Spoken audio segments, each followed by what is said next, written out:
Pessoal, temos ok, então, da nossa produção, todos aqui. Boa tarde, sejam muito bem-vindos. Quero dar as boas-vindas aos nossos participantes aqui na sala conosco e a todos aqueles que estão chegando para nos assistir pelo canal do Sistema OCB no YouTube. Sejam muito bem-vindos ao nosso evento, um webinário para apresentarmos a Resolução Normativa 443 de 2019 da ANS, com foco nos impactos para o cooperativismo odontológico. Nós estamos ao vivo, a partir de agora no YouTube, e posteriormente nosso vídeo vai ficar salvo aqui no canal do Sistema OCB, para quem quiser fazer futuras consultas e visualizações. A nossa ferramenta de interação, como de costume, muitos de vocês já sabem, será o chat, que está aqui na tela, no ladinho da tela. Vocês podem enviar suas dúvidas, suas questões por aqui, e a nossa equipe de produção fará o direcionamento. É um prazer recepcioná-los aqui no nosso canal. Temos hoje aqui representantes de aproximadamente 80% das cooperativas odontológicas pertencentes ao sistema OCB, o que nos faz ter a certeza de que o conhecimento apresentado aqui será amplamente divulgado. O objetivo hoje aqui, pessoal, é trazer os principais aspectos da RN 443 e o que já está sendo feito no âmbito cooperativista para adequação e capacitação das nossas COPs. Para isso, então, nós contamos hoje aqui com a participação do gerente-geral de acompanhamento econômico-financeiro e de mercado, substituto da Agência Nacional de Saúde Suplementar, Washington Alves, do presidente da Uniodonto do Brasil e coordenador nacional do ramo saúde no sistema OCB, José Alves de Souza Neto, e do professor e consultor da Faculdade Unimed, Davi Maia. Sejam todos muito bem-vindos.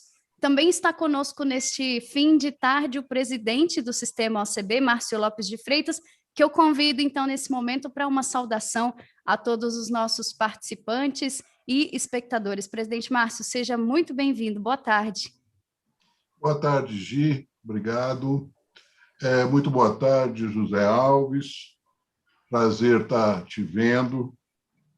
Prazer estar encontrando aqui com o Davi, com o Washington, neste debate, nessa construção que vem sendo feita. Quero cumprimentar aqui a todos, mas cumprimentar de uma maneira muito especial, levar meu abraço a todos os cooperativistas que estão conosco aí pelo Brasil afora. Minha gente, receba meu virtual, mas não menos caloroso abraço e meus cumprimentos a todos vocês. De uma maneira muito especial, esse cumprimento a vocês que lidam com a saúde. Neste momento que nós vivemos da humanidade, o papel de vocês, profissionais de saúde, é fantástico, é fundamental. E vocês têm feito um trabalho admirável.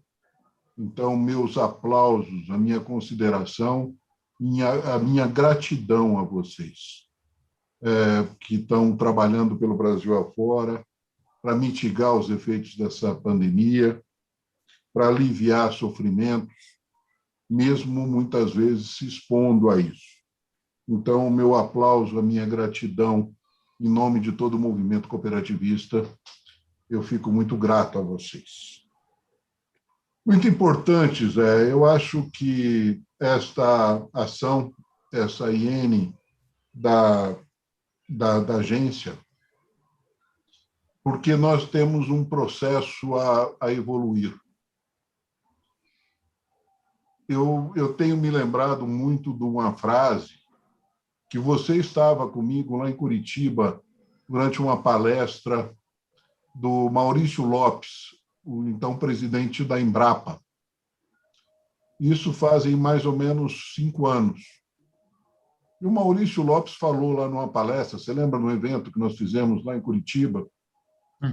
E o Maurício comentou que nós teríamos mais mudanças e mais transformações na vida humana e nas empresas, nas instituições, nos próximos 5 anos do que nós tivemos nos últimos 50.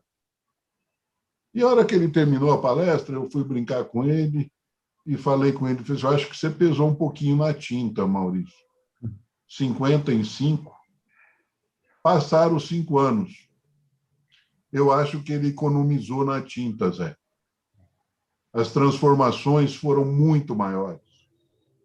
As transformações são muito mais efetivas no tecido da sociedade humana.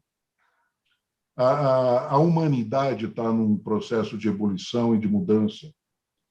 E já vinha acontecendo isso. A pandemia, nesses últimos ano e meio, acelerou esses processos, nos empurrou ainda muito mais rápido para mudanças. E as grandes mudanças estão acontecendo na cabeça das pessoas. As pessoas estão se amadurecendo, as pessoas estão sofrendo, as pessoas estão baqueadas, mas estão trazendo transformações muito mais efetivas para o nosso comportamento daqui para frente. E eu vejo nisso um sinal muito claro, não de piora, mas de oportunidade de melhora. Nós que lidamos com gente nas nossas cooperativas, e é o que vocês fazem, muito antes de atender com serviços odontológicos, vocês organizam pessoas e atendem pessoas. O grande objeto da cooperativa são as pessoas, na sua base e no seu mercado. Nós temos que estar muito ligados nisso.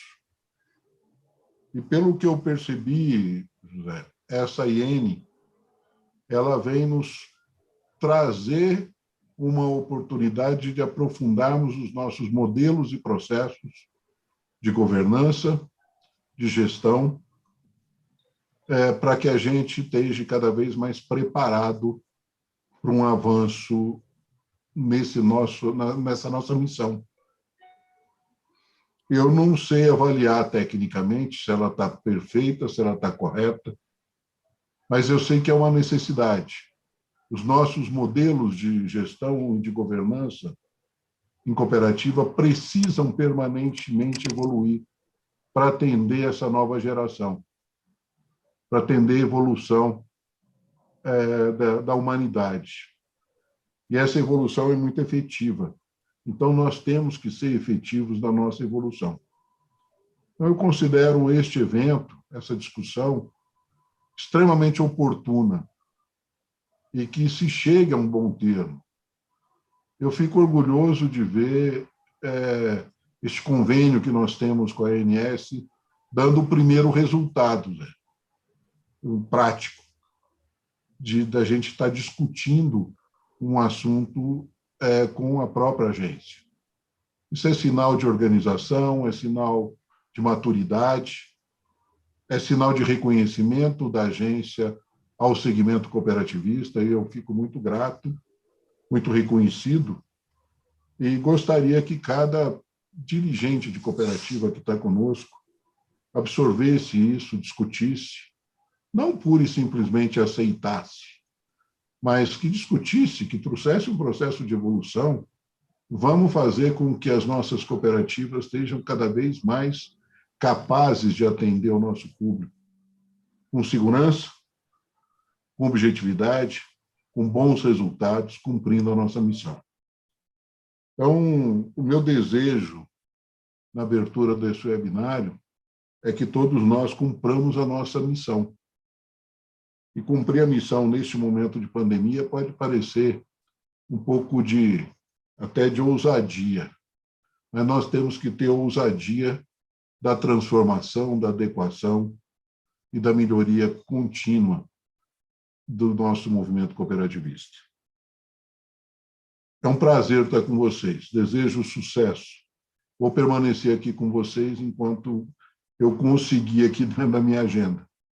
Mas já deixando aqui, já pré-agendado, amanhã eu quero ter uma conversinha com vocês sobre a CI Américas e FEA USP. Depois eu dou uma ligada para você amanhã.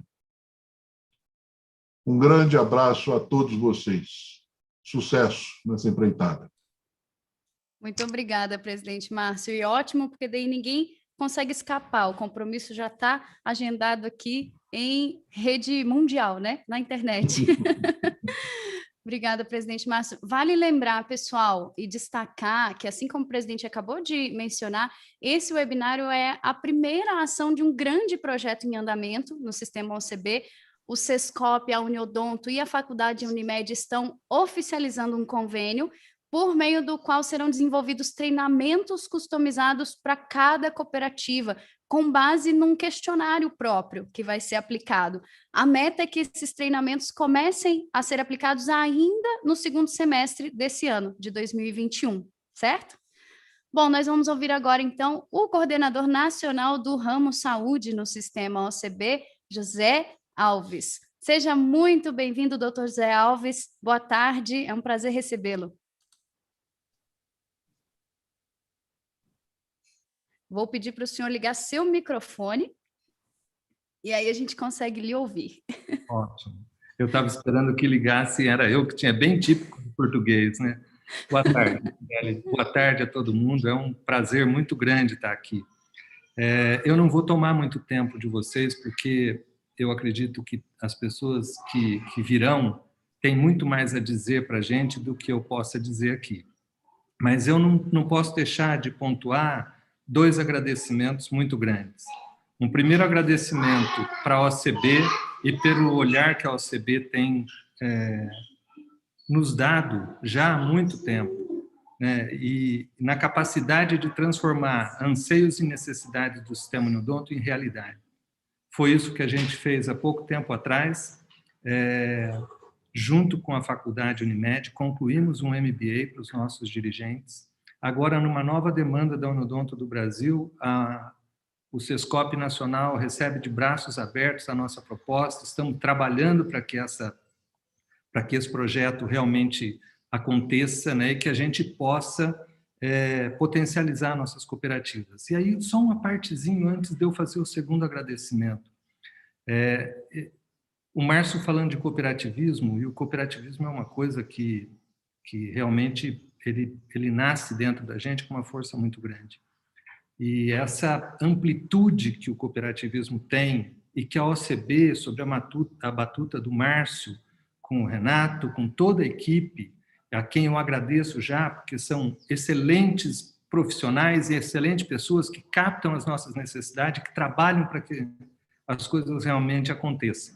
E esse olhar do Márcio, eu, numa oportunidade que estive com ele, estava conversando a respeito disso, da amplitude do cooperativismo, da abrangência, né, da capacidade do cooperativismo participar efetivamente do desenvolvimento da nossa sociedade.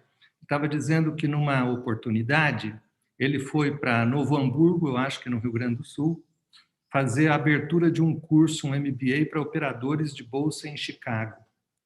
E aí, participando do lançamento, um apoio do Sescop para isso. E no outro dia ele pega o avião, vai para, eu acho que para o Amapá, e vai fazer o lançamento de um plano de alfabetização de cooperados extrativistas. Quer dizer, essa amplitude do cooperativismo, ela nos dá essa possibilidade de estar aqui hoje discutindo um assunto específico, e amanhã essa equipe maravilhosa da OCB e do Sescop podem estar fazendo um início de um outro trabalho que pode parecer muito simples, mas que é importantíssimo e decisivo para o desenvolvimento da nossa sociedade. Então, sim, um agradecimento muito especial à OCB, a todo o empenho de vocês, todo o profissionalismo que vocês têm colocado dentro da OCB e que tem nos ajudado muito. O segundo agradecimento é à ANS. A gente tem tido, lógico, um relacionamento de órgão regulador e regulado, né, onde os preceitos legais são todos cumpridos e devem ser, né, mas a gente tem tido deles também um apoio consistente nas nossas demandas, nos nossos desafios, entendem as nossas posições, né? Atualmente nós estamos trabalhando num grupo técnico de odontologia, tentando diferenciar regulação de uma forma geral de saúde, especificando para a odontologia. Quer dizer, esse é um olhar do órgão regulador muito produtivo, né? E a gente se sente lisonjeado por estar aqui com o Washington, com a Tatiana, participando de um webinar que, como já foi dito, vai startar um processo dentro do Sistema Uniodonto de preparo para as nossas cooperativas, e aí um lembrete, um desafio. O Washington vai falar disso especificamente para todo mundo, mas como a maioria das regras na agência, as regras se põem para pequenas, operadoras de pequeno porte, médio porte e grande porte de forma diferente.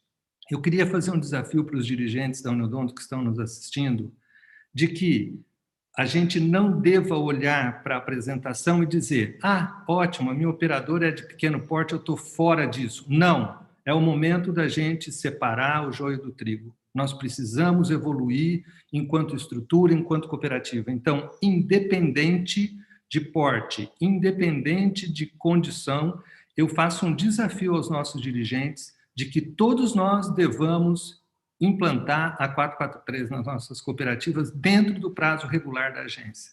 Não por obrigatoriedade da agência, mas por necessidade nossa estratégica de sustentabilidade no mercado. Tá bom? Então, agradecimento especial ao Washington Leve, para todo mundo da agência, um agradecimento muito grande e o reconhecimento do trabalho que vocês têm desenvolvido à frente do espaço regulado de saúde no Brasil. Tá bom? Obrigado.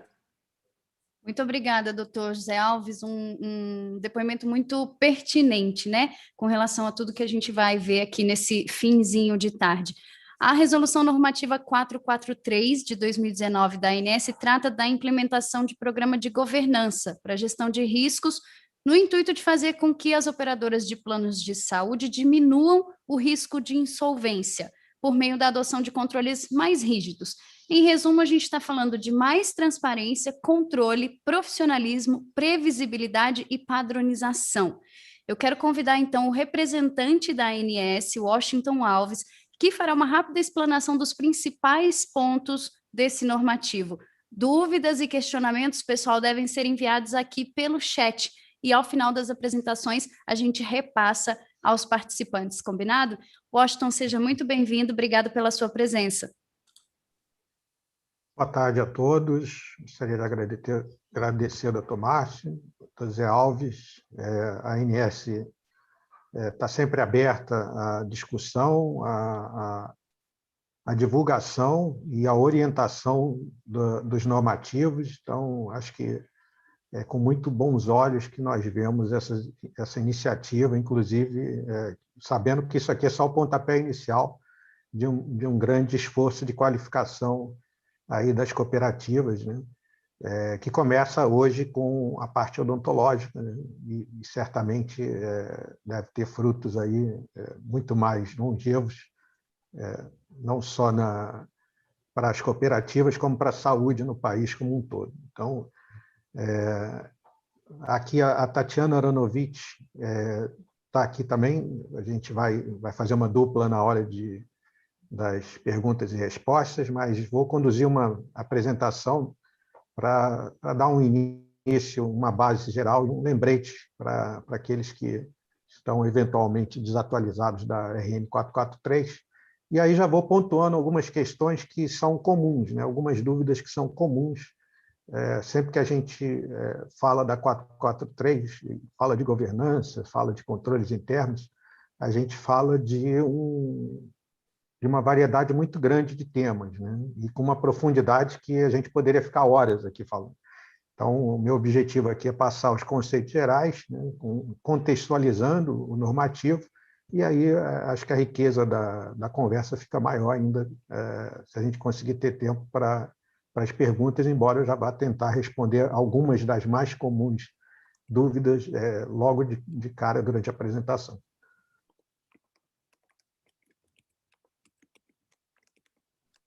Espero que todos consigam ver. Está certinho.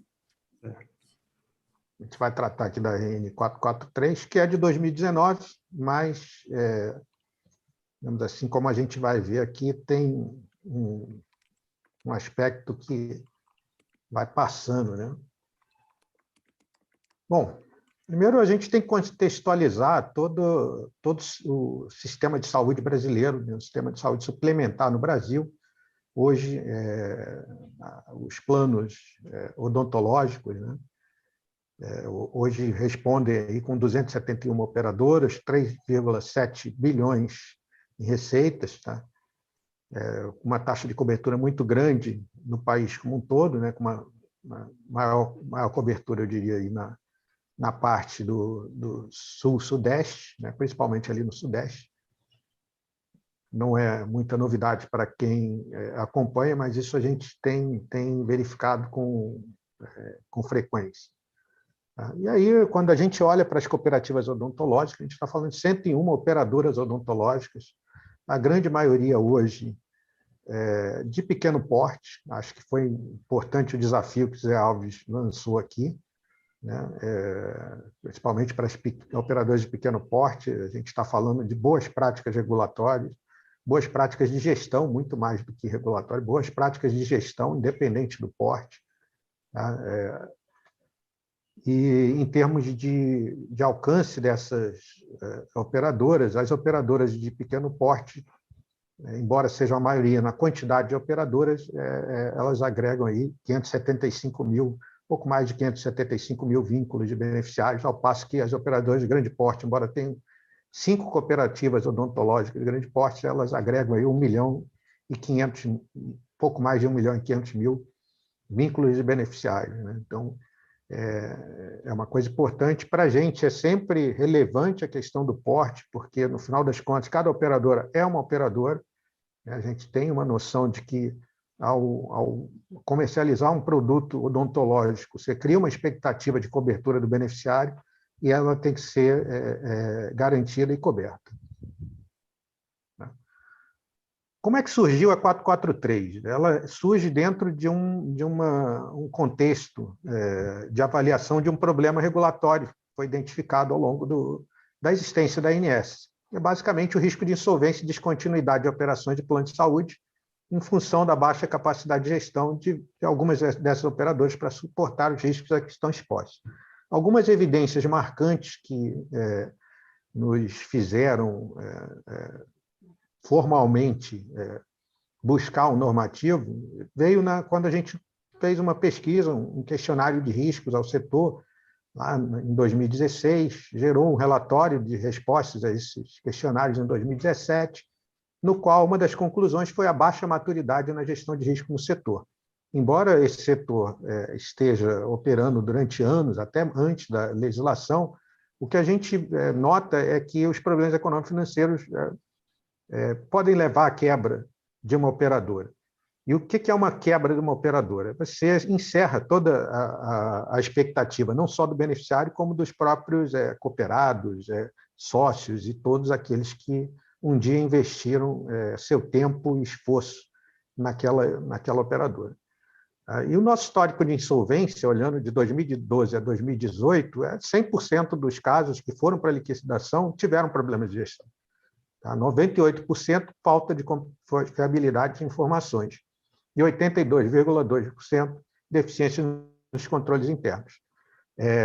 Isso é, inegavelmente, um ponto de preocupação, porque, por mais que a ANS coloque regras de capital, de provisões, né, o dia a dia e quem vai levar, quem conduz a operadora é a gestão da operadora. Acho que a gente teve evidências muito fortes de que, por mais que a gente tente colocar regras de capital, regras de provisão, tenha multas, o que vai levar a uma quebra da operadora, muito mais do que ter ou não o recurso, são os problemas de gestão. Dentro desse contexto, a gente também tem um projeto que é a mudança da regra de capital, que hoje é de margem de solvência. Tá? E a gente tem uma regra que, desde 2001, foi inserida, uma regra de fatores simples, um cálculo em relação ao faturamento de planos e total de despesas assistenciais, que não é mais usado no mundo. Né? É uma regra, assim, você pode ter duas operadoras com o mesmo volume de faturamento, independente da complexidade da operação, com o mesmo grau de exigência. E aí você tem algumas questões que você não pode tratar da mesma forma, só porque é o mesmo faturamento. Né? O que se propõe a nova regra de capital é exatamente trazer um pouco mais das peculiaridades das operadoras né, de forma que a exigência de capital fique associada aos riscos que estão expostos à operação de plano, seja ele odontológico, seja ele médico hospitalar, ou qualquer outra, seja ele em pré, seja ele em pós-pagamento. Nossa inspiração maior em termos de regulação é o Solvência II europeu, que também tem suas particularidades. Naturalmente, a gente está dentro de um processo de implantação dele no país, que, de alguma forma, já foi feito no mercado segurador e também nas instituições financeiras, tá? Por conta de adaptação às regras de capital. Então, elas são baseadas em riscos aqui no Brasil, tanto para instituições financeiras como seguradoras. Tá? A ANS começou a implantar isso já há algum tempo atrás, tá? Mas em 2017 a gente deu um impulso maior, o relatório de questionário de riscos foi um dos pontapés marcantes para isso. Em 2018, a gente teve o cálculo dos fatores para o risco de subscrição, que seria o primeiro dos riscos a serem regulamentados. E ainda em 2018, a gente iniciou a discussão, uma grande discussão sobre governança, que vai na mesma esteira, né? A gente está acompanhando aí a discussão da regra de capital, ela está o tempo todo acompanhada da questão da governança, né? Da governança, da gestão de risco. Então, por isso que um dos focos dessa norma é para fins de solvência. Então, a gente pode falar sobre governança em vários aspectos. Tá? A RN 443 ela se expressa basicamente com foco maior para fins de solvência. Tá? Embora a gente possa ter da governança aí uma gama gigantesca de temas. Né? E o espírito é de que a verificação de algumas dessas práticas sejam voluntárias, né? Porque a gente sabe que todas as operadoras têm governança. Né? Não estamos aqui para dizer o que é bom, o que é melhor, o que é pior, mas sim indicar o que seriam boas práticas aí a partir da literatura e a partir de práticas em outros setores regulados. Fato é que a gente está num processo, embora a 443 tenha sido regulamentada em 2019, ela está num processo aí de adequação do setor, né? De maturidade. Então, essa conversa aqui não deixa de ser mais uma etapa dessa orientação e maturidade para o setor, e que acompanha, para e passo, a regra de capital. Em 2020, teve a RN 451 como marco inicial, né? Em 2021, nós já tivemos aí a regra de crédito, que entrou agora no primeiro trimestre, capital baseado em risco de crédito. Tá? Terminamos a consulta pública, né, do risco legal e operacional recentemente. Tá? Então, isso está em processo de avaliação jurídica pela nossa Procuradoria e já estamos em início interno de estudos para a regra de risco de mercado. Esse projeto tem tido sucesso em termos de cronograma, a gente não tem tido atraso, apesar da pandemia, não paramos, então a nossa perspectiva é de que esse cronograma seja mantido para que em 2023, além da regra de capital baseada em risco, nós possamos ter a verificação obrigatória da implementação da governança, controles internos e gestão de risco, numa abordagem pratique e explique, que eu pretendo explicar um pouquinho melhor o que é que isso quer dizer. Dentro desse contexto, a organização do setor é diversa, né? Tanto em termos de modalidades de operadoras, como em termos de tipo societário das operadoras, há uma diversidade muito grande e com alguns desafios importantes quando a gente olha não só médico hospitalar, né? Boa parte das operadoras são de pequeno porte, né? E isso é muito mais latente ainda quando a gente olha para as operadoras exclusivamente odontológicas.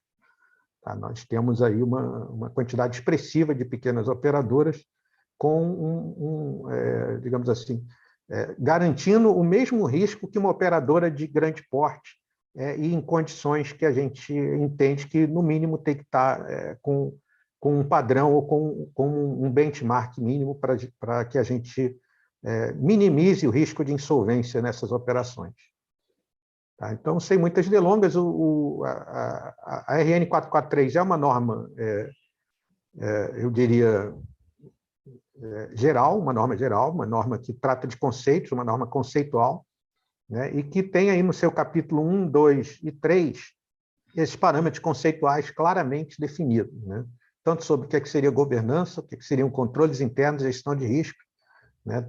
Podemos ver de uma forma, quem se debruçou sobre o texto da norma vai ver que, na verdade, isso já existe dentro das operadoras, tá? Só que talvez não de uma forma sistematizada ou mesmo formal, mas todas as operadoras de alguma forma têm. Tá? E aí o capítulo 4 ele vem para tratar de como vai ser feita a verificação de cumprimento de algumas dessas práticas. Tá? E que práticas são essas? São aquelas que estão delimitadas aí no anexo 1A e 1B da RN 443. Tá? São práticas mínimas que entendemos recomendáveis para as operadoras de plano de saúde, né? E aí odontológicas ou médico-hospitalares. Né? Primeiro, tratamento de recomendações sobre controles internos e gestão de risco. Né? Isso é natural dentro da dinâmica das operadoras que haja apontamentos de controles internos e até de riscos e ameaças que existem ao negócio. Né? Como é que a gestão da operadora trata isso é extremamente relevante. Né? Outra coisa é a parte de análise e monitoramento econômico-financeiro. A gente é recomendável que a gestão não se afaste de como está a situação econômico-financeira da operadora, até para que o planejamento dela não seja focado na situação atual, não num desejo da gestão, sem que haja digamos assim, um pé no chão, né, onde estamos. As práticas de gestão de risco, e a gente desnuda várias das práticas em itens de subscrição, crédito, mercado legal e operacional, e a gente colocou um item adicional para os administradores de benefícios, até porque as demais operadoras já têm aí um critério de transparência muito grande por conta do próprio plano de contas. O anexo 2, ele trata de práticas avançadas e estruturas. Tá? E aí a gente fala de papéis, responsabilidade, conduta ética e demonstrações financeiras de uma forma um pouco mais aprofundada, tá? Como uma exigência. Tá? E aí controles internos, gestão de riscos mais avançados e auditoria interna. Um aspecto importante é que o anexo 2, o foco dele eram operadoras que tinham a necessidade ou gostariam de apresentar um modelo próprio para cálculo do capital. Tá? Ou seja, o anexo 2 ele avança na parte de estrutura. O anexo 1, a gente só está falando de práticas mínimas. O anexo 1 é aquele que seria o mais abrangente. Tá? E ele não avança sobre uma estrutura mínima de governança, não nesse momento. Então, esse talvez seja uma das principais dúvidas do setor, se eu tenho que criar um novo órgão interno ou não. Isso pode ser feito, isso é uma escolha da operadora, não é a norma que vai obrigar. Tá? O que vai ser importante é que a operadora tenha noção das práticas mínimas. Tá? No caso das cooperativas, você já tem uma estrutura até legal, extremamente já difundida. Então, a gente já sabe, por exemplo, não há um grande mistério em falar de conselho de administração numa cooperativa, por exemplo. Mas quando a gente vai para uma limitada, isso já não é uma verdade absoluta. Na parte de verificação dessas práticas, o anexo 1A e 1B, ele diz quais são as práticas. Né? E os anexos 4, né, são aqueles que vão dizer quais são os itens que vão ser avaliados, né? Quais são as práticas que vão ser avaliadas pelos auditores, em um relatório de procedimentos previamente acordados. Isso sim vai se transformar numa obrigação de informação periódica. Veja, a norma ela traz uma obrigação regulatória conceitual. Né? Em termos de informação periódica, ela tem que ser encaminhada a partir de uma verificação feita por um auditor dentro da operadora e que vai ser guiado por esse anexo 4A e 4B. Tá? O 4B ele é para os administradores de benefícios. Tá? Então, até 2022, como eu falei, isso é facultativo. Tá? Há um incentivo para que as operadoras encaminhem. Tá? E, a partir de 2023, o envio dessa informação periódica é obrigatório para as operadoras de grande e médio porte, e para as administradoras de benefícios. Para as operadoras de pequeno porte, autogestão por RH, continuam facultativos. Tá? E a facultatividade aqui é um ponto importante, porque ela vai trazer um incentivo para aquelas operadoras que, mesmo que não sejam obrigadas, venham a identificar o cumprimento de todas as exigências, que é uma redução da regra de capital. Tá? Então, a gente tem os requisitos indicadores nos anexos 1, o relatório está no anexo 4, tá? Que seria o que é que vai ser verificado. Tem um anexo 5 aqui que trata do anexo 2, que seria para aquelas práticas avançadas, tá? E em termos de tratamento diferenciado, aquelas operadoras que cumprirem todos os requisitos vão ter uma redução de fatores de capital, seja para as operadoras que têm a obrigatoriedade do envio de informação, seja para aquelas que não tenham, mas que queiram fazer uso de uma redução da exigência de capital. Tá? Um ponto importante que veio com a 451 é que a 451 revogou a possibilidade de modelo próprio. Tá? Então, acabou tornando sem efeito tanto o anexo 2 quanto o anexo 5 como pré-requisito para operadoras que têm um modelo próprio. Tá? Por outro lado, continua sendo uma grande referência para práticas mais avançadas, né? Digamos assim, um pouco mais aprofundadas, boas práticas, e aí sim de estruturas de governança dentro das operadoras. Tá? Não descartamos totalmente, a gente não revogou, até para que isso sirva como uma referência aí, como boas práticas. Naturalmente, a gente está num processo inicial e é natural que, num segundo momento, a gente comece a evoluir. E aí o primeiro caminho certamente está aí no anexo 2. Então, num primeiro momento, é importante as operadoras, principalmente aquelas que vão encaminhar a informação, estejam cientes de que, primeiro, o processo de verificação não é um processo que você vai fazer na hora para o envio da informação. É um processo que ele tem que começar, porque as práticas são avaliadas dentro de um período de tempo, geralmente são de 1 ano. Tá? Então, no mínimo, aí, no ano anterior ao envio da informação periódica, você tem que estar avaliando essas práticas. Eu já diria, desde já, você já tem que estar familiarizado com que práticas vão ser verificadas. Porque os auditores vão chegar e vão fazer um checklist e vão fazer a verificação que está lá no anexo, para ver se a operadora cumpre ou não com aquele requisito. E o trabalho do auditor ele é muito objetivo, é sim ou não, não tem meio termo. Tá?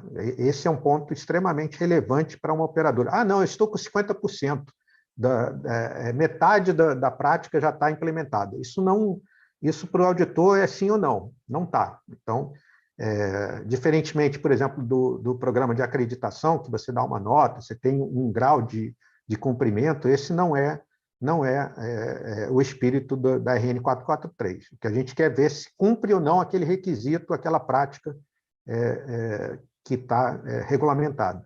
Tá? Então, a partir dentro do DIOPS do primeiro trimestre do ano subsequente, a operadora vai encaminhar esse relatório e a gente vai avaliá-lo. Tá?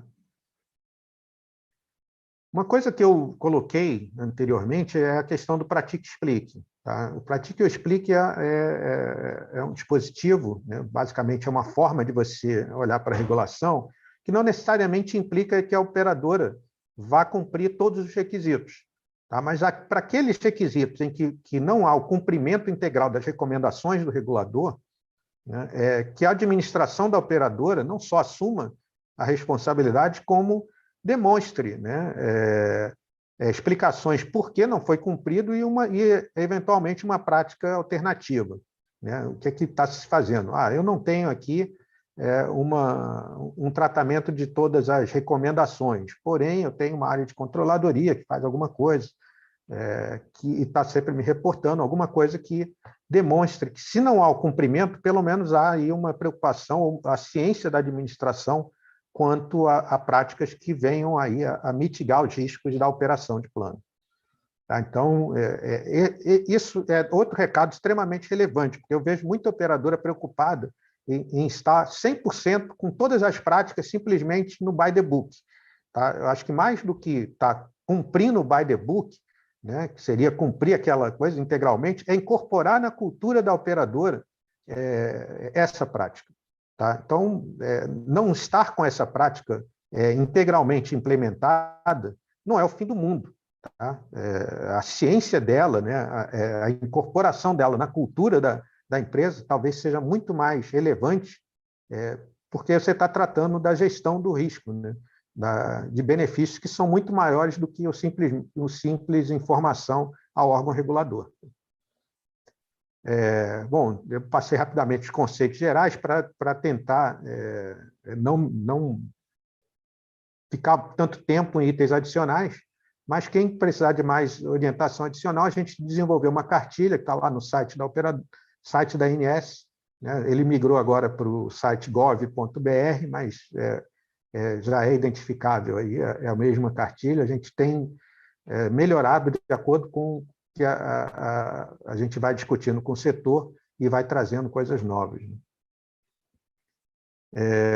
Eu coloquei aqui alguns exemplos só para reforçar o conhecimento, né? Mas, por exemplo, a parte de envio de informação periódica para as operadoras de médio e grande porte, a partir de 2022, né? Num caso prático, ela poderia estar contratando um auditor independente, ela já poderia estar contratando hoje, tá? Mas basicamente é mais como consultor do que propriamente como um auditor, tá? Mas em 2022 é para esse trabalho que começa a ser feito para avaliação das práticas. Tá? Em 2023, quando vier o envio do DIOPS, a operadora teria que encaminhar esse relatório PPA, né, com a verificação que está lá dos itens que estão no anexo 4. Tá? Se não cumprir os requisitos do anexo, né, a administração tem que apresentar justificativas junto com o PPA. Então, tem um campo lá que a administração faz comentários, as explicações, e a gente vai analisar eles dentro da verificação da operadora. Um caso prático 2 é a situação em que a operadora cumpre todos os requisitos, né? O auditor atesta que a operadora cumpre todas aquelas práticas, ela implementou integralmente todas as práticas. Hoje já pode ter, tá? Isso já pode ser feito hoje. Então, uma operadora que já possui todas aquelas práticas implementadas, ela pode submeter aí um relatório à ANS e solicitar o reconhecimento para a redução da exigência de capital. Tá? Esse incentivo ele vale tanto para as operadoras que têm a obrigação, como aquelas que o envio é facultativo. E só em termos práticos, aqui a gente fez um exemplo prático, hoje está na ordem de 25% da regra de capital do risco de subscrição. Quando você coloca o risco de crédito, o risco legal e operacional, hoje já está na ordem de 15%. Tá? E a gente ainda tem mais um risco aí a ser regulamentado, que seria o risco de mercado, o risco legal. Então, há sim um grande incentivo às operadoras que cumpram, ainda que não haja obrigatoriedade do envio da informação periódica, mas que haja o cumprimento integral, implementação integral das boas práticas, das práticas mínimas exigidas na RN 443. Ela vai repercutir hoje na ordem de 15% de redução da exigência na regra de capital. Tá? Esse é um ponto importante, e aí já deixo um outro recado para aquelas operadoras que ainda não fizeram antecipação da regra de capital baseado em risco. Ela já pode fazer antecipação para que essa regra, para que a exigência de capital hoje seja calculada já utilizando a referência dos cálculos regulamentados. Então, não precisa esperar até 2023, só que hoje a margem de solvência fica congelada, fica o maior entre a regra de margem de solvência e o capital baseado em risco. Tá? E aí, se a operadora cumpre os requisitos, esse capital baseado em risco já é calculado com um fator reduzido, que hoje no risco de subscrição já é na ordem de 25%. Né? E quando você coloca todas as exigências de capital baseado em risco, isso já soma, perfaz aí 15% do total da regra de capital baseado em risco. Só lembrando que há uma possibilidade também de cumprimento e digamos assim, incentivo das operadoras, não só pela 443, mas se vocês olharem para 452, que é o de acreditação, e verificarem, ela se remete a 443 também. Tá? Então, se a operadora ela é uma operadora acreditada e o organismo de acreditação já certificou o cumprimento daqueles requisitos, ela está dispensada do envio dessa informação pela 443. Então, não vai haver dupla exigência. Então, a operadora que tem uma acreditação e faz a verificação dos mesmos itens da 443 dentro de um programa de acreditação, ela não só, e ela tiver todos os requisitos, né, ela pode simplesmente demonstrá-los aqui para fazer jus aí à redução da exigência de capital. Tá? Acho que é isso. Eu deixo sempre... Essa frase é da Tatiana, mas eu gostei tanto que eu não deixo de tirá-lo. Pois acho que governança é o timoneiro no processo de conhecimento e domínio dos riscos. Tá? É quem vai guiar por onde a operadora vai seguir. Só fé em Deus não ajuda quando isso está tratando de gestão. Né? A gente, obviamente, tem uma esperança de que as coisas melhorem, mas a gente precisa fazer por onde. Né? E a questão de saúde, então, é extremamente complexa. A gente não está falando só de uma coisa que depende da vontade do gestor. Né? Você tem uma carteira de beneficiários, você tem toda a expectativa gerada pelos cooperados, no caso das cooperativas. Né? Então, há vários desafios. Eu acho que o que vai guiar a gestão de uma operadora é ela ter conhecimento de como ela está preparada, né? Qual o grau de maturidade que ela tem para seguir esses desafios. Né? A gente está aqui diante de um cenário atual desafiador, né? Saúde já seria desafiador como um todo. Com essa pandemia, acho que as coisas ficaram muito mais relevantes. Né? Eu vi aqui no início que a gente está não foram os últimos 5 anos, não só mudaram a nossa forma de trabalhar, mas de encarar o mundo e de encarar as mudanças. Né? Algumas mudanças que vinham sendo adiadas, elas são necessárias. E até por isso a gente está aqui, falando com alcance, eu não sei nem qual é a plateia, mas com alcance gigantesco. Né? Eu costumo falar que lá na agência a gente tinha essas ferramentas para teleconferência e ninguém usava. Né? A gente tinha que viajar, a gente tinha que fazer. Acho que a gente ganhou aí uma nova ferramenta para esses desafios e, pelo menos no que diz respeito a digamos assim, difusão da informação, não vai ser por falta de oportunidades que a gente vai deixar de saber o que está acontecendo. Bom, acho que é isso. Espero que a gente aí tenha um tempo para ter mais perguntas. A Tatiana se junta a mim nessas conversas. Eu posso fazer uma pergunta inicial? Claro. Eu queria perguntar uma coisa para você, Washington. Até que ponto a 443 vai interferir no modelo organizacional das cooperativas? Hoje as cooperativas têm uma diretoria executiva, um conselho de administração, um conselho fiscal. Né? Até que ponto isso? A gente ouve cooperativa dizendo, não, nós vamos ter que mudar o conselho, contratar um CEO, vamos ter que mudar essa estrutura toda. Até onde vai esse impacto? Ótima pergunta. Bom, primeiro, como eu coloquei lá, a IN 443 vem, nesse primeiro momento, tratar de boas práticas. Né? E cada operadora tem uma governança. Então, nesse momento, não há uma exigência de estrutura de governança. Esse é um ponto extremamente relevante. Tá? Até havia para as operadoras que quisessem ter um modelo próprio, que seria o anexo 2.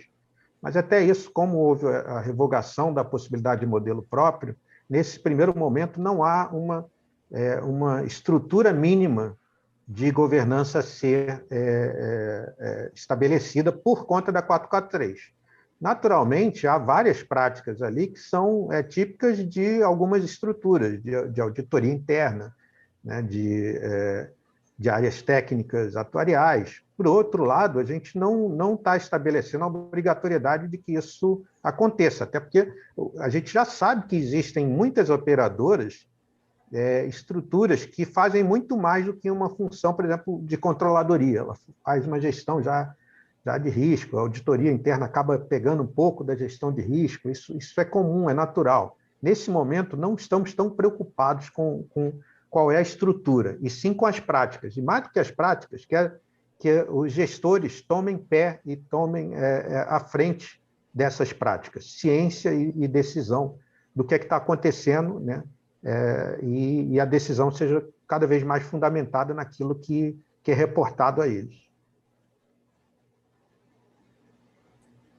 Obrigada, doutor José Alves. Obrigada, Washington. A gente agradece também a companhia aqui da Tatiana, que depois, no momento que a gente reservou para as perguntas, o pessoal que está acompanhando, a gente pode mandar aqui pelo chat. Você perguntou, Washington, a gente já chegou a mais de 220 pessoas assistindo aqui o nosso conteúdo, tá? Então, a gente vai dar prosseguimento à programação e daqui a pouquinho a gente volta, então, com você e com a Tatiana, para responder os questionamentos que o pessoal enviar para a gente, tá joia? Muito obrigada pela sua participação. E na sequência, pessoal, a gente vai ouvir o relato de como o sistema Unimed, de cooperativas médicas, está se adaptando para atender à resolução. E como essas iniciativas podem se adequar ao cooperativismo odontológico. Eu convido, então, o professor e consultor da Faculdade Unimed, Davi Maia. Davi, muito bom recebê-lo aqui. Obrigada pela participação. Boa tarde. Boa tarde, Gisele.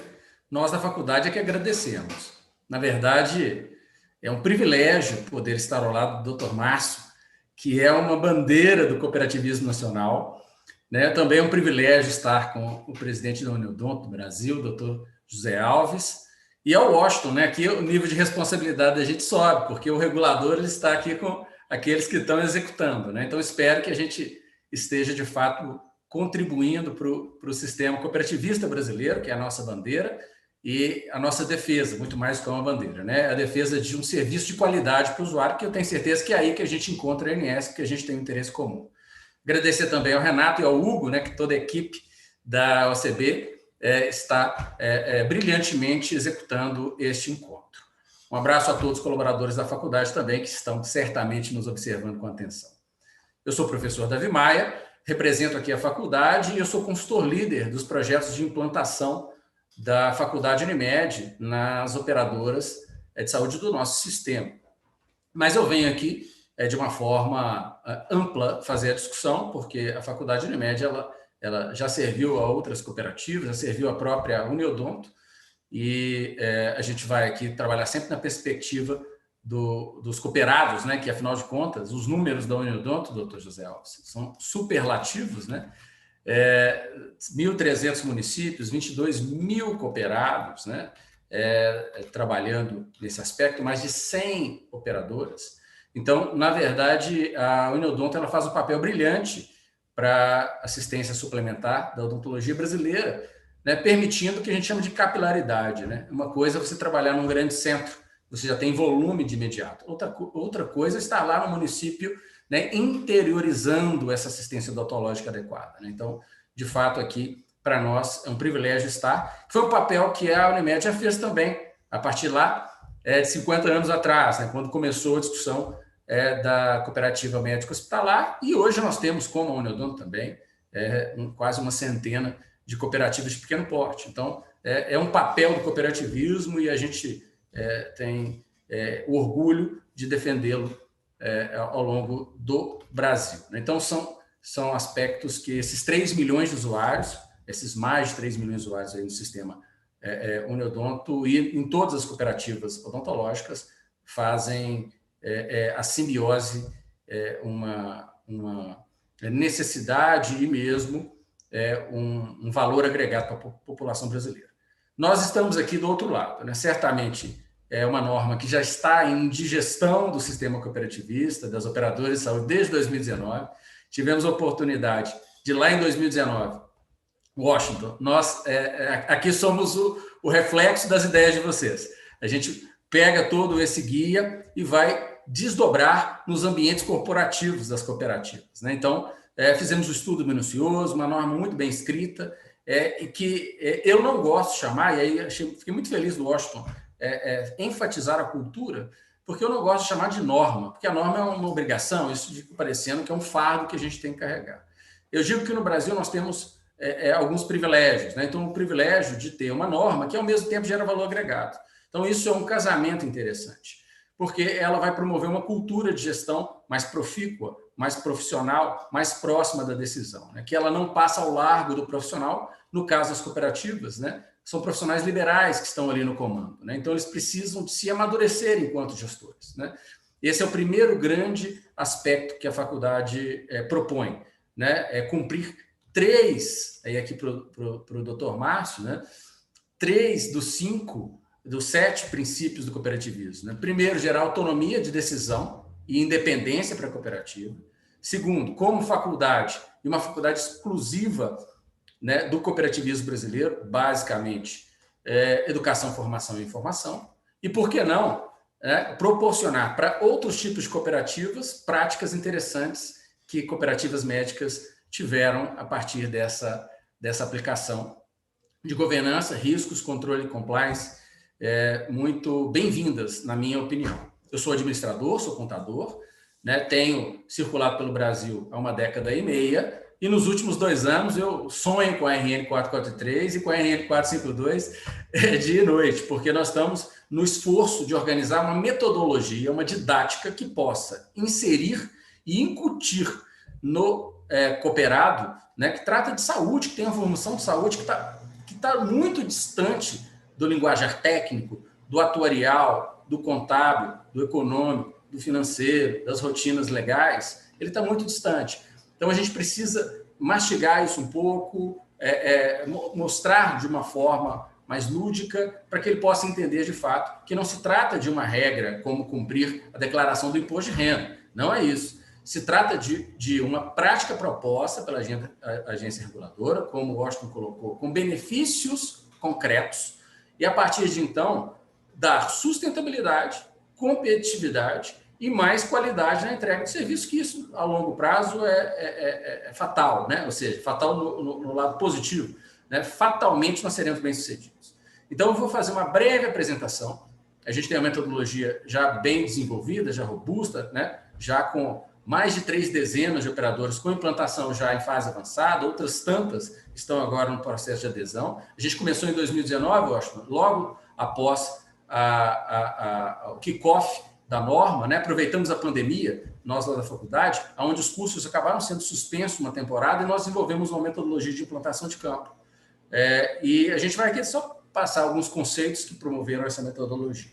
Então, eu vou compartilhar uma tela rápida aqui com vocês e a gente vai dialogando depois no pinga-fogo ali, no bate-bola com a ANS. Então, nós chamamos de GRC, que é uma sigla internacional, né, que inclusive hoje está migrando muito para o ESG, né, que é ecologia, social e governança, né? Então, aqui a gente vai acabar conectando também os aspectos que o ESG está lá na 452. Então, aqui a gente já dá um passo nessa questão social, que é também um grande fundamento da cooperativa.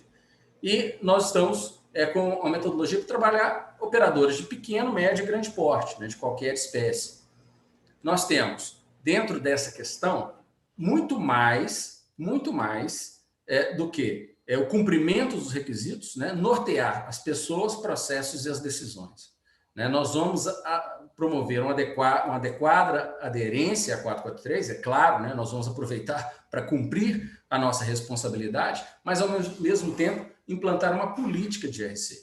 Né? Isso é mais importante. A política, para quem não é afeito às questões de governança, iniciando um debate aqui sobre o tema para todos, é basicamente uma grande diretriz do dono, do grande proprietário, né? No caso dos cooperativos e dos seus cooperados, que são representados por estruturas, como o Conselho de Administração e a diretoria executiva através do presidente executivo. Então, essa grande política que vai dizer o que a organização vai seguir tratando, né? Quais são os critérios, quais são as alçadas, quais são os limites, quais são as intensidades, prioridades, enfim, tudo aquilo que ela imagina, tudo aquilo que a alta administração imagina no dia a dia. Né? São princípios que vão sendo incorporados numa rotina interessante. A partir daí, nós desenhamos aqui alguns cubos que vão são hexágonos aqui, mas enfim, são peças que vão fechar o nosso raciocínio. Primeiro, propor profissionalização e qualificação da gestão com redução dos riscos gerenciais das cooperativas, né? O risco gerencial, né, ele tem dois aspectos, né? O aspecto de causa e o aspecto de efeito. De causa mais qualitativo, né, que tem a ver com a qualidade da gestão, da assistência, da sua percepção interna, e o quantitativo, né, o efeito, é um resultado econômico e um risco também, uma exposição econômica. Então, nós temos a certeza, e já estamos colhendo esses resultados em outras cooperativas, a certeza de que a profissionalização e qualificação de uma gestão cooperativista vai gerar benefício direto nessa redução de riscos. Outro aspecto que a gente trouxe é que precisamos padronizar e qualificar os processos e os indicadores, né? Primeiro, trazer para dentro da cooperativa o que é um indicador, qual a importância dele, né? De que forma ele pode ser apresentado e o processo que leva a esse indicador, né? São processos padronizados, indicadores muito bem ajustados que vão permitir que a alta administração fique sabendo exatamente se o bom andamento esperado está realmente acontecendo. Próximo passo, que eu entendo como a grande novidade da norma para as cooperativas, né, como o Washington colocou, as cooperativas já têm uma governança muito madura na lei das cooperativas, né? Então, a gente tem um passo e uma discussão minimamente interessante, já temos uma certa maturidade nesse aspecto, né? Na questão econômica, tanto a Unimed do Brasil quanto a Unodonto do Brasil fazem também o seu papel, né, por fazer esse monitoramento. E a gente entende que para as nossas cooperativas tem uma grande novidade. Lógico, todos esses eixos são importantes, que é a gestão de riscos.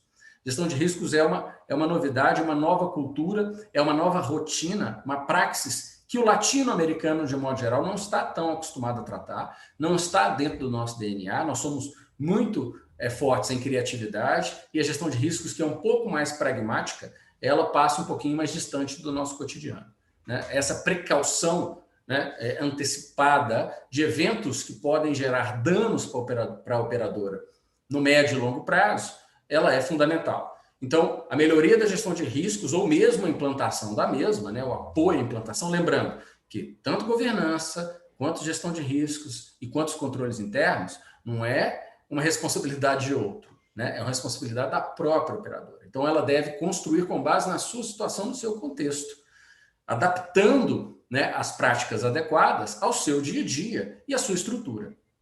É importante frisar, né, o Dr.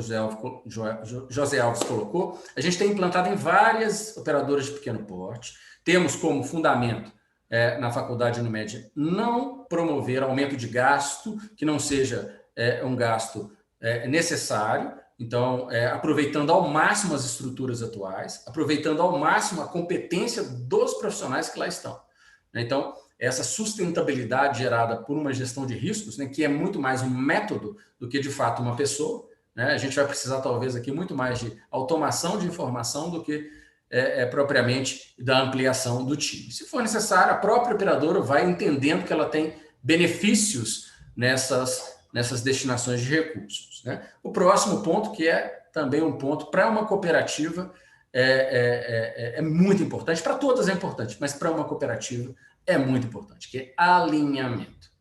Nada vai funcionar na RN 443 se não tiver o que a gente chama na qualidade patrocínio da alta administração. Ele tem que ser um projeto do presidente, seus diretores, seus conselheiros, não um projeto de um grupo tático que vai ficar desesperado com uma norma, né, com o cumprimento de prazos, sem o grande apoio. Eu gosto sempre de lembrar que a RN 443 protege tanto a operadora quanto seus dirigentes, porque eles precisam estar, de fato, de acordo com as boas práticas de decisões, as boas práticas decisoriais e os critérios de condução cotidiana. Então, a 443 ela vai permitir, através dessas 5 principais temáticas de riscos que a ANS propôs, ela pode até avançar, mas, enfim, nessas 5, risco de subscrição, que é o risco dos nossos produtos subscritos na ANS, ou seja, você desenhou uma proposta de plano odontológico, de plano de saúde, e agora você precisa monitorar se aquilo que você desenhou e esperou está realmente se concretizando, né? Basicamente, só para a gente ter uma noção. Risco de crédito, alocação de capital e concessão de crédito aos nossos contratantes, sobretudo pessoa jurídica. Risco de mercado, né, a base do planejamento estratégico, né, aquilo que extrapola os muros da cooperativa.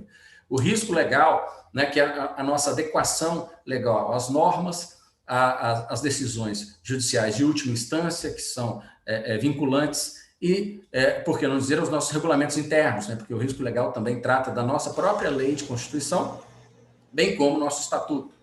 Ainda o risco operacional, o relacionamento da cooperativa com o seu consumidor. Então, esse alinhamento da cooperativa, né, trabalhando e agindo, né, em treinamento e capacitação mesmo, para todos os cooperados que estão na alta administração e para os colaboradores envolvidos no processo, formadores de opinião, que vão, de fato, executar isso, é fundamental. Mais uma vez, a gente tem essa implantação sempre com suporte de programas e melhorias de processos implantados, né? Aquilo que já funciona tem que ser exaltado. Você não precisa desconstruir tudo para construir de novo. Mas aquilo que a operadora esteja identificado como uma lacuna, aquilo que ela precisa preencher, né? Aí sim o desenvolvimento com base na melhor prática. No final, então, a adoção de um modelo de GRC com sistematização da operação. Muito importante esse ponto, porque não é um projeto, é uma nova rotina. Então, o projeto, ele tem início, meio e fim, foi lá o auditor independente e trouxe lá a sua primeira conformidade, né? Como o Washington lembrou, binário, o auditor vai verificar cumpriu ou não cumpriu, então não tem gradação, diferente de outras normativas, de outros padrões de qualidade, como ONA, como 277 antigamente, agora 452, permite-se algum grau de gradação, na RN 443 não, mas o Pratique Explique, né, uma metodologia internacional, inclusive fomentada pelo COSO, né, Washington, é muito praticada no mundo todo, tudo que você faça de forma consciente na organização, né? Então, se é imaterial, é só declarar imaterial. O Conselho de Administração te disse para comprar um novo hospital, o Conselho de Administração te disse para comprar uma nova clínica, fazer um pronto atendimento, isso não foi possível, foi uma recomendação, trata essa recomendação e demonstre que não é possível. E aí, a partir de então, você vai dando transparência dos seus atos dentro da alta administração. Então, esses 6 pontos são pontos que norteiam a nossa metodologia, esse nosso passo a passo que nós desenvolvemos para as operadoras no Brasil, para as cooperativas do Brasil. A gente começa sempre com um diagnóstico rápido, não gastando tanto tempo, a gente chama de diagnóstico ágil, para verificar, né? É um auditor independente fazendo o seu papel prévio. E aí a gente observa as lacunas e qual é a nossa concentração de priorização, inclusive em termos críticos, né? E a qualificação anda junto, né? Em paralelo, esse diagnóstico ágil, a gente propõe sempre também uma qualificação. Aí, aqui em linha, ou seja, não se passa para a intervenção sem se preparar a equipe minimamente abrindo o conceito. 3 eixos de intervenção: governança, riscos e controles. Esses 3 eixos são fundamentais. A governança linkando o tático, que muitas vezes já trata a maioria das questões, mas não consegue o fluxo para a alta administração adequado, com um padrão de tomada de decisão na cooperativa, né? Então, a singular, ela vai passar até uma pauta específica sobre os principais pontos. Hoje, eu costumo dizer, quem grita mais alto tem a pauta primeiro, porque não existe uma sistemática, né? Essa sistemática agora vai colocar o que como prioridade? O risco mais crítico, que está com exposição maior, né? As recomendações dos órgãos que têm esse poder. Quem pode recomendar para um operador? O auditor independente, o atuário, o seu jurídico, né? O mesmo Ministério Público, a Agência Nacional de Saúde, o seu controle interno, o seu conselho de administração, o seu conselho fiscal.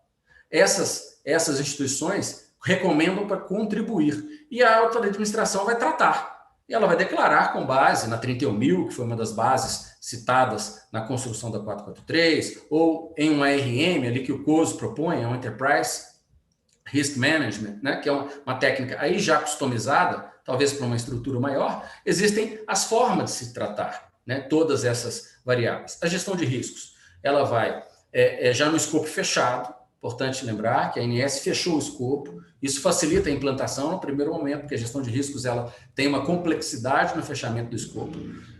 Depois, os controles internos que vão monitorar esses riscos que estão sendo gerenciados, né? São os indicadores que nós vamos tirar dali, que também está no escopo fechado. pelo menos o anexo 1, ele foca bastante em gestão de riscos, numa praxis muito interessante, né? É trazer os eventos, né, de volta para a mesa do decisor, né, e dar uma condição importante de tomada de decisão prévia, antes que a sinistralidade exploda, antes que os resultados caiam, antes que os reajustes fiquem muito pesados para os seus clientes. E, por fim, um grande monitoramento. Aqui a gente volta lá no diagnóstico original, fecha as lacunas e faz o que a gente chama de PDCA, né? A gente fecha um monitoramento da implantação para ter certeza que a rotina está implementada e que os principais processos estão lá. Então, esses são alguns pontos, Gisele, que a gente vai destacando e, à medida em que as perguntas vão surgindo, né, que a gente poderia falar aqui muito tempo, mas a gente sabe que nós temos um limite de agenda. Nosso tempo é curto e a gente já bateu ali na trave, Davi, mas eu te agradeço. Já chegaram questões, sim. Temos questões para repassar para você. Eu vou agilizar, então, e vou chamar aqui de volta o Washington e receber a Tatiana, porque nós temos aqui algumas questões. O Luiz Otávio Gomes de Souza pergunta o seguinte: a ANS vai disponibilizar diretrizes e normas para que haja um controle mais efetivo da sinistralidade? Essa é a primeira questão. Vocês podem ficar à vontade para responder, depois eu faço as outras. Objetivamente, não. Essa é uma responsabilidade da operadora e principalmente da gestão. Tem um pouco aí do que o Davi falou da qualificação da gestão, né? Eu acho que a administração de uma operadora, por exemplo, na hora que ela coloca um produto para venda, né, na hora do desconto comercial, né, e a gente sabe que isso acontece, né, o desconto comercial que é dado lá no preço, isso tem uma consequência. Então, é cautelar, né, é interessante dar uma olhada, olha, como é que está o perfil da sinistralidade da carteira. Acho que a agência não interfere nesse tipo de prática, né? E, naturalmente, sim, em situações extremas, muito extremas, quando uma operadora está em recuperação, está em uma direção fiscal, você tem efetivamente uma recomendação pontual aí da agência, mas em termos de regularidade, não há, a gente não entende que esse é um papel mesmo da gestão. Perfeito. A próxima questão veio da Odonto Review. As práticas avançadas no que dizem respeito à estrutura são facultativas? Sim, elas são facultativas, né? Elas eram obrigatórias para os operadores que quisessem submeter um modelo próprio. Só que com a revogação da possibilidade de modelo próprio, a gente não tem isso hoje como uma obrigatoriedade. Perfeito. A terceira questão é do Vitor César. Concorrências tidas como desleais têm impactado operadoras. A resolução trará alguma alternativa para esse enfrentamento ou esse é um assunto não relacionado a 443? É bem interessante essa pergunta, porque se você pensa que você tem uma gestão cada vez mais profissionalizada, você acaba tendo instrumentos para lidar com a concorrência de uma outra forma. Acho que esse talvez seja a grande contribuição da 443, né? E como o Davi colocou de forma muito pertinente, você passa a dar um instrumento aí até para aquele cooperado que não está acostumado aí a lidar com essas questões de concorrência, uma gama maior de conhecimento mesmo, eu diria, de profissionalização, né? De como lidar, né?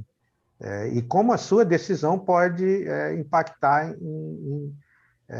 em consequências para a cooperativa, inclusive frente à concorrência. Acho que essa talvez seja a grande contribuição. Com certeza. O Dr. Zé Alves falou isso no começo também, né? Sobre enxergar como uma oportunidade. Desculpa, Tatiana, eu te interrompi, pode falar. Olá, boa tarde a todos. Gostaria de agradecer a oportunidade de estar aqui falando com a OCB, queria agradecer o Dr. João Alves, o Dr. Márcio Freitas, a Gisele, o Davi Maia, parabenizar, Davi, excelente exposição. Então, se eu pudesse só fazer um adendo à fala do Washington, toda essa lógica da criação da 443, ela foi pensada junto com a 4451, né, que é a implantação do capital baseado em riscos. Então, lembrando, o principal negócio da operadora, como o Washington já falou hoje, é o risco. Então, a gente quer tanto passar a medir o capital com base no risco da operadora, que é o que é feito no mundo, a norma da ANS até então era muito desatualizada, como também dar as ferramentas para as operadoras para poder conhecer esse risco e mensurar. E nada melhor em termos concorrenciais que exatamente essa abordagem. Então, ela não tem a ver com a questão concorrencial, mas é um ótimo instrumento, ferramenta para atacar essa questão. Se eu puder completar também, Gisele, a própria exposição dos dados da operadora num outro formato, não mais escondidos lá no atuário, nos documentos de relatórios padrão, mas agora na mesa do gestor, a própria gestão à vista desses critérios vai apontar onde está o gargalo. Né? Se é uma determinada frequência de um evento, se é num custo fixo que está sufocante, se é numa comissão de comercialização. Então, esses apontamentos, né, e uma possibilidade de comparação, porque, afinal de contas, agora você tem uma modelagem, estarão explícitas ali, né? Então, contribui muito para a gestão. Com certeza, muito obrigada. E aproveitando, Davi, temos aqui uma questão para você, que é... Deixa eu ver aqui o nome da pessoa. Fugiu da minha tela, gente, só um minuto.